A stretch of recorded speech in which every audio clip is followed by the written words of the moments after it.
I have a prepared statement for tomorrow, and in that statement I talk about a much more serious act that the President committed than anything that we've generally talked about, and that was the illegal bombing of Sudan and Afghanistan. $200 million were spent for that without congressional approval. Not only is it annoying, I think it's illegal, I think it's unconstitutional, I think it's an act of war, and I think it's much worse than anything that we have considered under the impeachment. There's been a lot of talk about the Constitution in the last several weeks, in the last several months. A lot of people holding up the Constitution. But I'd like them to read the Constitution, everybody here in this Congress, to read the Constitution about committing acts of war. This, to me, is an outrage, and we shouldn't be participating in it. We should not permit our President to do this. There's no threat. We're going to do more harm by doing this. Congressman, if Congress were given an opportunity to vote on whether we should bomb Iraq, would you go along with that as long as it went through the procedures? No, I would strongly oppose it because they're not a threat to our national security. Iraq has a third-rate army. They have no ability to wage war. Our policies are deliberately destroying the country. They can't feed their children. They're not allowed to have medication. There was a story in today's paper where one of our private charity groups was being fined because they were trying to get medicines into the Iraqi people.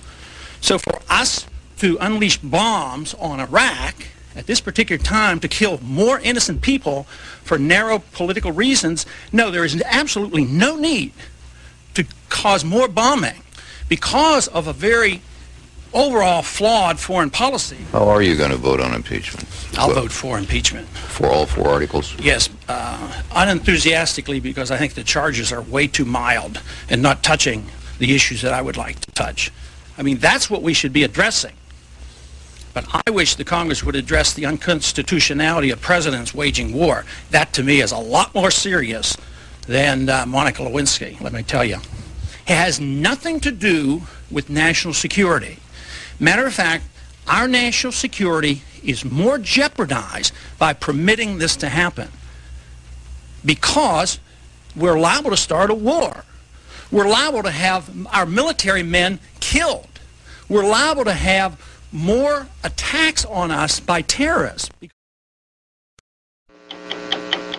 We have heard that 500,000 children have died. I mean, that's more children than died in Hiroshima. And you know, is the price worth it? I think this is a very hard choice, but we think the price is worth it.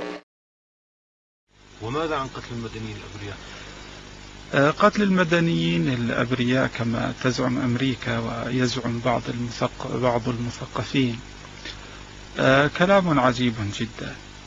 يعني من الذي قال أن أبناءنا والمدنيين عندنا غير أبرياء ودمهم مباح ولو بدرجة ما؟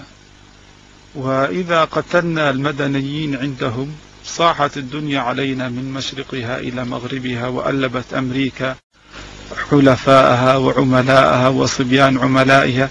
من الذي قال إن دماءنا ليست دماء ودماؤهم دماء؟ من الذي أفتى بهذا؟ من الذي يقتل في بلادنا منذ عشرات السنين؟ أكثر من مليون طفل ماتوا في العراق وما زالوا يموتون. فلما لا نسمع صارخ ولا مستنكر ولا من يواسي ولا من يعز